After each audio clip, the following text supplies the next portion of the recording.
Ah, mas você tem uma coisa muito importante para falar com vocês agora. Segundo a Federação Brasileira de Gastroenterologia, a doença do refluxo, você sabia que é um dos problemas mais comuns relacionados ao aparelho digestivo?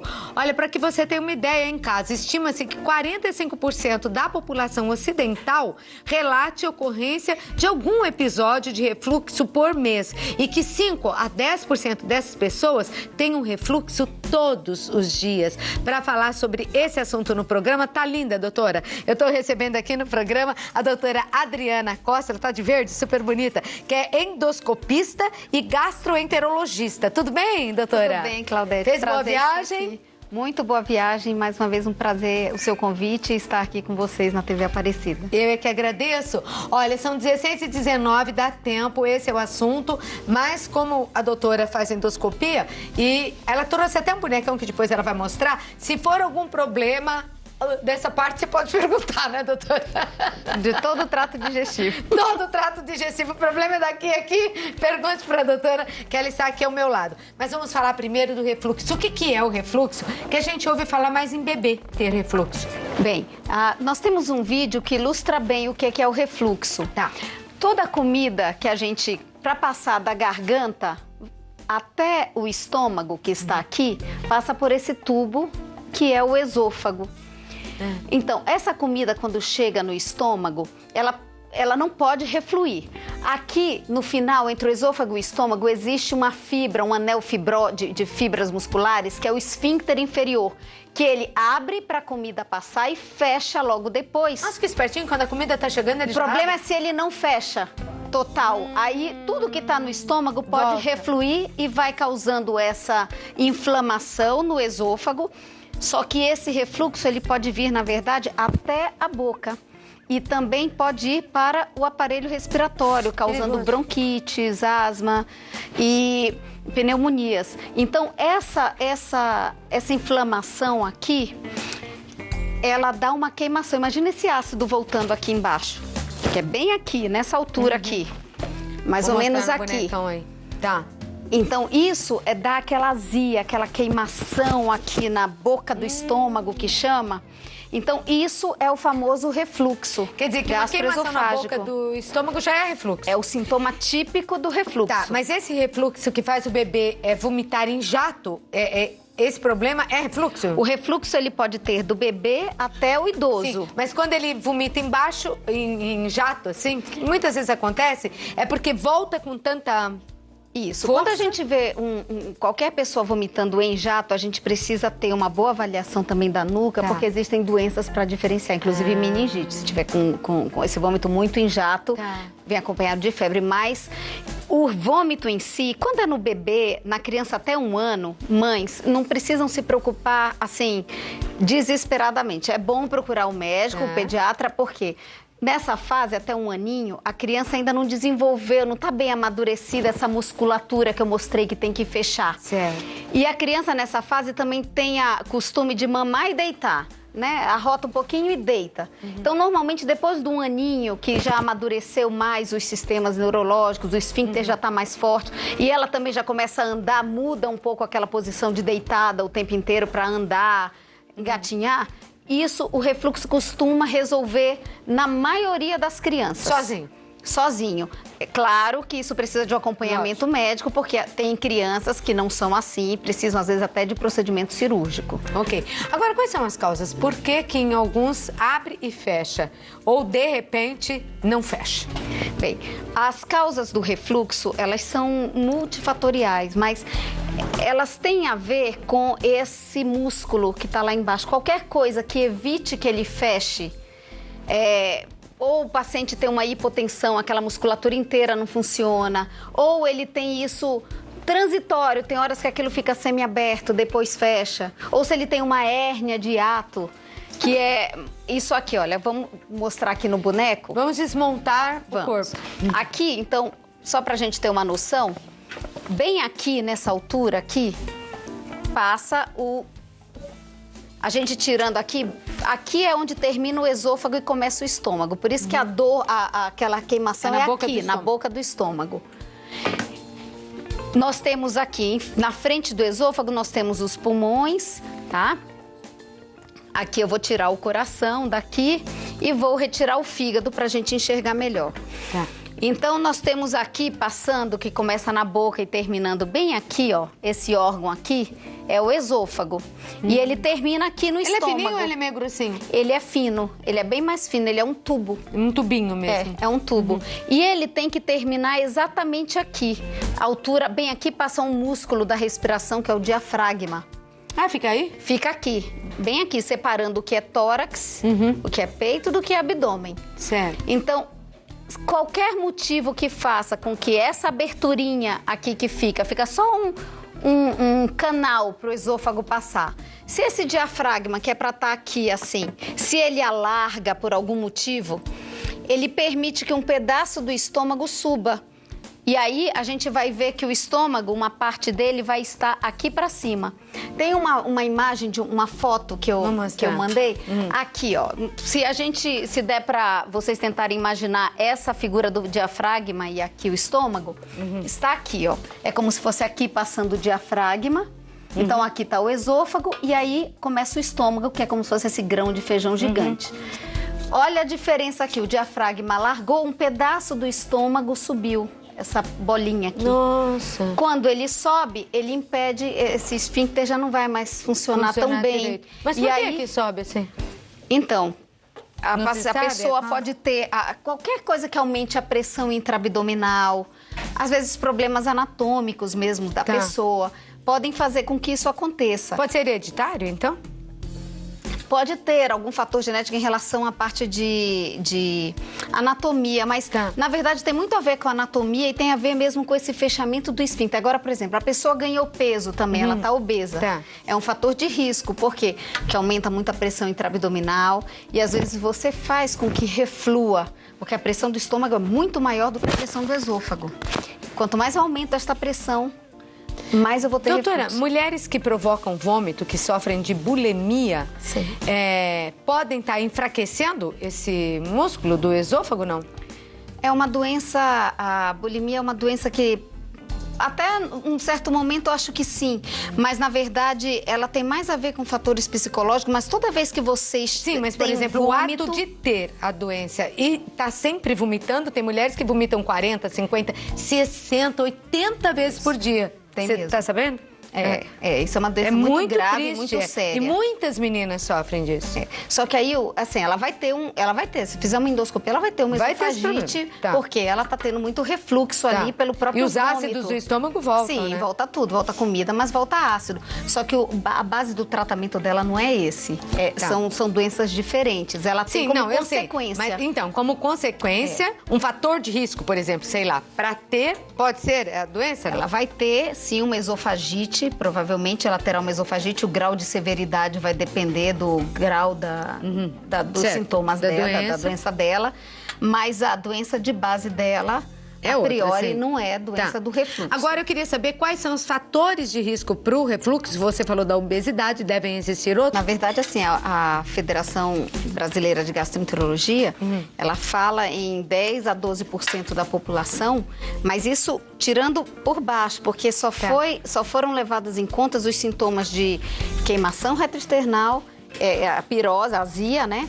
E que são os sintomas típicos. E aquele sensação do bolo, de que sobe um ácido até a boca. Se nós levarmos em consideração os sintomas que não são tão frequentes, como tosse, rouquidão. Tem gente que tem aquela tosse de manhã, uma rouquidão. Não sabe nem por quê. E é refluxo. Muitas vezes é refluxo. Se levar em consideração isso, acredita-se que essa gama, essa porcentagem de pacientes sobem bastante. Mundialmente, falam-se em 20% da população acometida por doença do refluxo.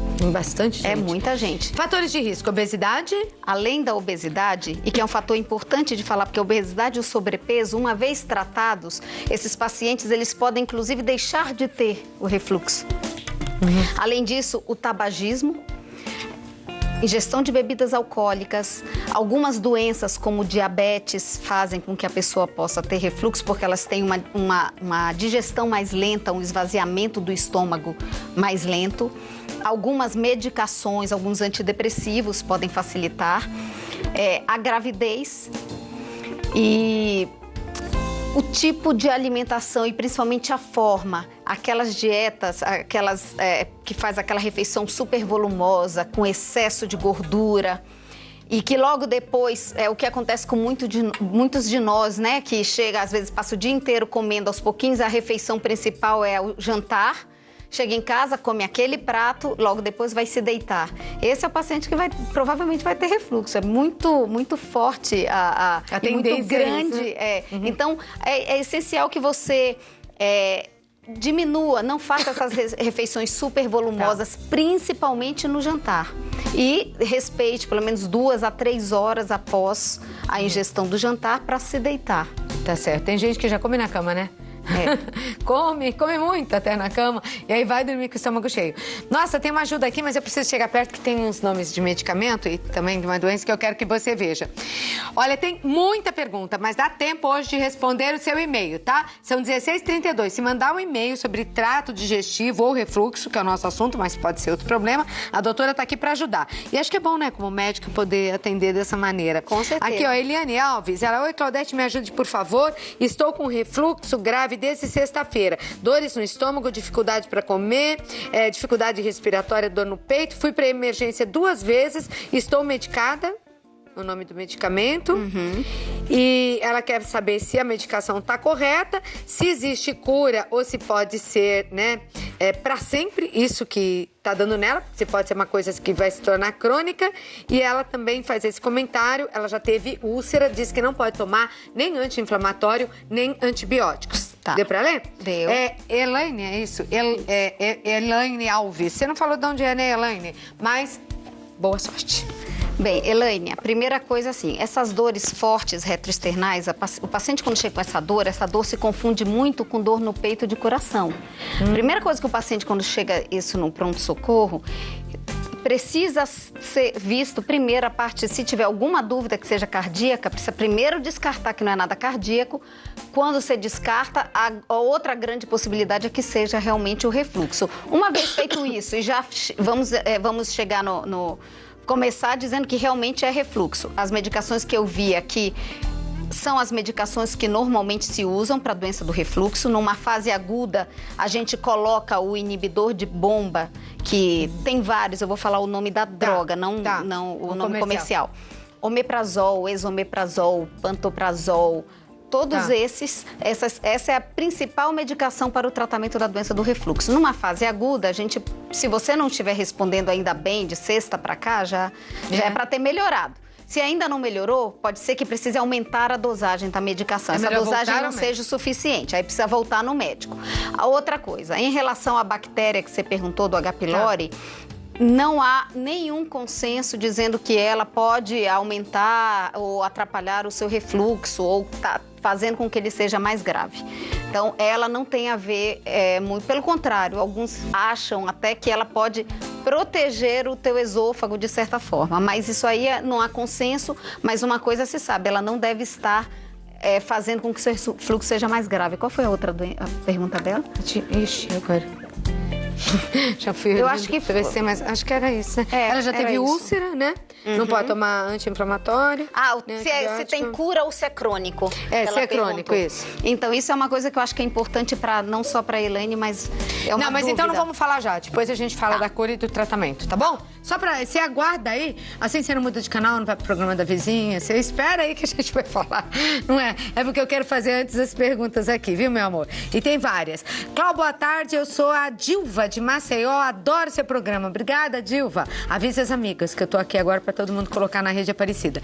Gostaria de saber da doutora de quanto em quanto tempo deve se fazer endoscopia. E aí, através da endoscopia, é possível identificar esse problema do refluxo? Beijo para você e todos do seu programa. Obrigada, todos agradecem. Bem, o consenso da Federação Brasileira de Gastroenterologia recomenda a realização de uma endoscopia em todo paciente com suspeita ou de doença do refluxo. E de preferência antes de se iniciar o tratamento. Não existe a obrigatoriedade de você fazer esse exame de tempos em tempos. Na verdade, quem vai determinar é o médico, que você precisa estar com um especialista, e é ele que vai determinar se você precisa repetir esse exame ou não. quando que normalmente eles pedem para o paciente fazer o exame? O paciente que está em tratamento, como a pergunta anterior, não com 4 dias, mas está em tratamento e não tem uma resposta adequada ao tratamento. Precisa fazer para descartar outras doenças e até complicações relacionadas ao refluxo. Ou se você tiver sintomas, que a gente fala de sinais de alerta.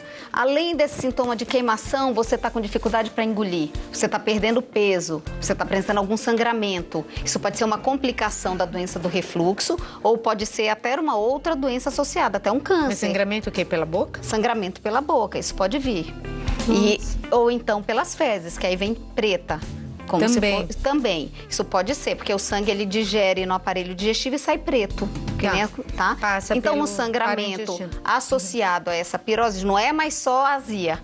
Eu tenho algum outro sinal de alerta de alguma doença mais grave, eu preciso procurar primeiro um especialista para realizar. Pacientes que têm idade inferior a 45 anos e tem só o sintoma típico, eu só tenho azia. Esse paciente, ele está autorizado, o médico está autorizado a fazer o tratamento, a tratá-lo só com o exame físico e com a história dele. Por quê? Sem necessitar da endoscopia. A endoscopia não é indicada para gente mais jovem, é isso? Não, é que a endoscopia, ela tem uma sensibilidade, apesar dela ser o melhor exame, é o primeiro exame pedido, é esse. Ela não é o melhor para ver o refluxo, mas ela é o primeiro exame pedido pela facilidade de fazer, um método seguro. Ela tem uma sensibilidade de 50%. Tem muito paciente, somente você já está tomando medicação, que ele tem sim refluxo, mas eu não vou ver mais o refluxo, porque o que eu vejo na endoscopia são aquelas erosões, as lesões causadas na parede do esôfago. Tem pacientes que têm refluxo e não têm. Então tem que ser bem lesões. indicada. É isso. Ela não é obrigatória, mas é recomendada a realização pela Federação Brasileira. Muitos e-mails aqui para a doutora. Oi, Cláudia, te amo. Ai, que bonitinho, cheio de ossinho, adorei. Viu, Priscila? Eu gostaria de saber se é normal ter o estômago tão ruim e pesado na gestação. Sinto isso desde o comecinho da gestação e à noite piora muito. Chego ao ponto de dormir com fome só para não comer nada e depois piorar e ficar pior ainda à noite, né? Então, à noite ela passa fome, mas não come. Ela tá tomando já um daqueles medicamentos que você falou, tá bom? Pela manhã. Priscila, um beijo pra você. Priscila, muito obrigada. Eu tenho uma coisa pra dizer. Priscila, não tome nenhuma daquelas medicações sem a recomendação do seu ginecologista, porque elas podem trazer algum tipo, principalmente nesse primeiro trimestre da gravidez, não deve tomar sem falar com o ginecologista. Algumas delas não são recomendadas pra grávida. Tá, vamos rapidinho mais uma aqui, que agora que eu achei que fosse ter tempo, já tá acabando a entrevista, não deu tempo de responder nada, meu Deus. Tenho refluxo e a primeira semana sinto dores horríveis no tórax. Já não aguento mais isso. Já fiz 3 endoscopias e terei que fazer mais uma agora. Ansiedade, piora o quadro? É a Vanessa Corrêa quem está perguntando. Vanessa, o tratamento do refluxo, ele não é só medicamento. Você tem uma série de coisas, de dicas comportamentais que você precisa mudar para, aliado ao medicamento, você melhorar do seu refluxo. Por exemplo, se você tem esse refluxo principalmente à noite, vale a pena colocar um cálcio na cabeceira da cama. Não adianta 2 travesseiros ou 3 travesseiros, tem que ser o cálcio na cabeceira para que você melhore, inclusive, sua qualidade de sono. Tem vários tipos de alimentos que podem provocar ou piorar o seu refluxo. Então, você tem que evitar frutas cítricas, tudo que é gasoso, água com gás, qualquer bebida alcoólica, principalmente as que têm gás, por exemplo, cerveja, porque isso vai aumentar a pressão intraabdominal, suco de tomate, molho de tomate que é muito cítrico, chocolate, comida gordurosa, qualquer essência de menta, todos esses alimentos e mais alguns outros vão provocar refluxo em você. Então não adianta só tomar o remédio e não praticar uma atividade, perder peso, colocar, se tiver o refluxo noturno, a cabeceira elevada. Agora, doutora, pra gente poder finalizar, eu queria uma orientação geral, que eu tava olhando aqui os e-mails, muitas mães de bebezinho que vão agora começar a se alimentar e já tiveram e têm a história de refluxo nas mamadas, né? Então, uma orientação para as mães e para as pessoas de um modo geral que tem refluxo e falar aí se é crônico, se tem cura, o que fazer, por favor. Primeiro, para as mães. Eu acho que o principal que vocês precisam saber é assim, quando ele passar, o bebezinho passar para a comida mais sólida, inclusive tem a tendência de melhorar. Porque o líquido, ele reflui mais rápido e mais facilmente do que o sólido. Então, costuma melhorar na hora dessa mudança da dieta. E, às vezes, assim, se você puder deixar o bebezinho... Espera aí meia hora depois que ele come, deixa mais sentadinho ou com a cabeceira mais elevada para melhorar esse refluxo. Eu sei como é mãe, a gente é mãe, a ansiedade é grande, mas costuma, e na grande maioria das crianças, esse refluxo vai melhorar a partir de 1 aninho, sem precisar de nenhum tipo de tratamento cirúrgico, nada disso. E tem cura, é crônico? É uma doença crônica. Quando que ela vai ter... É muito difícil falar em cura. Os pacientes que fazem endoscopia e que têm erosões no esôfago, esses pacientes, 80% a 90% deles vão precisar de medicação de manutenção, quase que para a vida inteira. Então, esses aí, tem controle. A cura, às vezes, é só com a cirurgia, para corrigir aquele problema anatômico, enfim. Agora, os pacientes que começaram a ter refluxo por causa de obesidade, se perde peso, resolve. Então, aqueles pacientes muito obesos que fazem cirurgia bariátrica, normalmente o refluxo também vai embora. Então, converse com o seu médico, porque não é uma doença difícil de tratar, ela tem cura sim em alguns casos, mas ela mexe muito com a qualidade de vida, porque ela mexe muito com o sono. Certo. Doutora Adriana, muito obrigada por ter vindo. Adorei que trouxe o bonecão, eu gosto dele, porque dá pra explicar direitinho. Um grande beijo, muito obrigada. Muito bom ter você aqui e usar esse tempo para informar o público. Eu quero deixar também em contato, né, o telefone da doutora. Sobraram alguns e-mails, me desculpem, tá? 011 3019 2030. 011 3019 2030. E na internet, te acham? No site? Se quiser me encaminhar, eu respondo. Ah, então tá. Só quem usa eu abri, assim. Você encaminha pra doutora, que aí ela lembra que respondeu ou não. Muito obrigada, doutora. Eu sei que a vida já é atrapalhada. Ela vai responder por e-mail pra vocês, tá bom? E qual é o seu? O site? www.caedt.com.br. Tá no vídeo. Um beijo, querida. Obrigada, viu? Obrigada a você. Beijão.